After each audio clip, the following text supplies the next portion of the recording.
तो मूजान demon king है, but वो डीमन किंग इसीलिए नहीं है क्योंकि वो स्ट्रॉन्गेस्ट डीमन है, बल्कि मूजान ने ही सभी डीमंस को बनाया है और वो ही सभी डीमंस को कंट्रोल भी कर सकता है। पर अगर मूजान ने सभी डीमंस को बनाया है तो आखिर मूजान को किसने डीमन बनाया? तो आज की वीडियो में हम मूजान के ओरिजिन और उसके पावर्स के बारे में बात करने वाले हैं। तो चलो वीडियो को स्टार्ट करते हैं। अब अगर मूजान की ओरिजिन के बारे में बात करें तो मूजान हाइएनेरा में पैदा हुआ एक ह्यूमन था। अब अगर एग्जैक्टली बताऊं तो मूजान का जन्म जून 3903 AD में हुआ था और मूजान को जन्म के साथ ही एक डिसीज थी, जिस डिसीज के चलते मूजान 20 साल की उम्र से पहले ही मरने वाला था। अब यहाँ पर मैं एक फैक्ट रिवील करता हूँ। मूजान को जो यहाँ पर डिसीज है वो वही सेम डिसीज है जो उबुयाशी की फैमिली में वर्षों से पास डाउन होती हुई आ रही है और इस डिसीज का मेन कारण भी मूजान ही है। अब इस बारे में और बात वीडियो के आगे करेंगे। अभी के लिए वापस मूजान की ओरिजिन पर आ जाते हैं। और हाँ, अब जब मूजान मरने के हालात में होता है तो मूजान के पास एक वैद्य आता है। अब ये वैद्य दावा करता है कि वो मूजान को ठीक तो कर ही देगा, साथ साथ वो मूजान को बहुत ज्यादा ताकतवर भी बना देगा, जिस कारण मूजान एक अमर जिंदगी जिएगा। अब मूजान और उसके परिवार के लिए इस वैद्य की बातों पर यकीन करना थोड़ा मुश्किल तो था, पर उनके पास इस वैद्य से मदद लेने के अलावा और कोई रास्ता भी नहीं था और मूजान अब इस वैद्य से मदद लेने के लिए तैयार हो जाता है। अब ये वैद्य अपने आप में ही मेडिकल साइंस का एक बहुत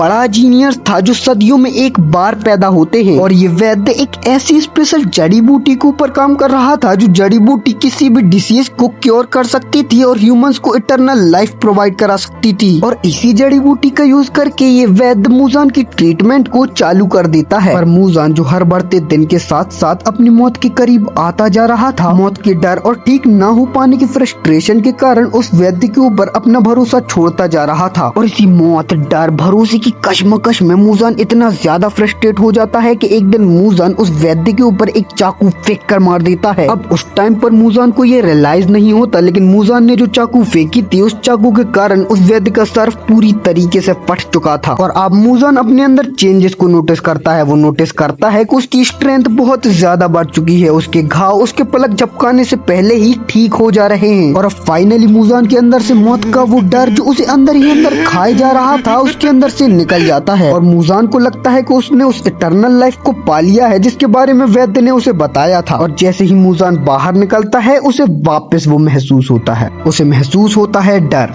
मरने का डर। और तब उसे रियलाइज होता है कि वो जड़ी बूटी अभी पूरी तरीके से कंप्लीट हुई ही नहीं थी। उस जड़ी बूटी में बहुत सारी कमियां थी, जिनमें से एक कमी थी मूजान की बॉडी सनलाइट के कांटेक्ट में जाते ही डिसइंटीग्रेट होना चालू हो जाती है और मूजान को जो अनोखी ताकतें मिली हैं उन ताकतों को बरकरार रखने के लिए उसे पौष्टिक मांस की जरूरत थी। इसलिए मूजान अपनी ताकतों का गलत इस्तेमाल करते हुए इंसानों को ही खाना चालू कर देता है। अब जैसे जैसे वो इंसानों को खाता जाता है, उनसे लड़ता जाता है, वो और ताकतवर होता जाता है और धीरे धीरे मूजान के अंदर जो मौत का डर था वो भी खत्म होता जाता है, क्योंकि वो सालों तक दिन में कभी बाहर निकलता ही नहीं, वो सिर्फ रात में बाहर निकलता और आतंक मचा देता। और अब मूजान एक पूरा डीमन बन चुका था और ऐसे डीमन को जन्म देने के लिए उबुयाशी की फैमिली पर एक कर्ज चढ़ जाता है, जिस कर्ज के कारण उबुयाशी की फैमिली के अंदर कोई भी मर्द 30 साल से ऊपर नहीं जी सकता। हाँ, मतलब मूजान उबुयाशी की फैमिली से बिलोंग करता था और ये मूजान की ही बीमारी थी जो मूजान की फैमिली में पीढ़ी दर पीढ़ी आगे बढ़ी और इस बीमारी के कर्ज को हटाने के लिए सिर्फ एक रास्ता था, किसी तरीके से मूजान को मार दिया जाए। और मूजान को मारने के लिए उबुयाशी की फैमिली एक ऑर्गेनाइजेशन बनाते हैं, जिस ऑर्गेनाइजेशन का नाम होता है डीमन स्लेयर। और एक दिन इस ऑर्गेनाइजेशन से एक ऐसा बंदा निकल कर आता है जो मूजान के दिल में छुपे हुए उस मौत के डर को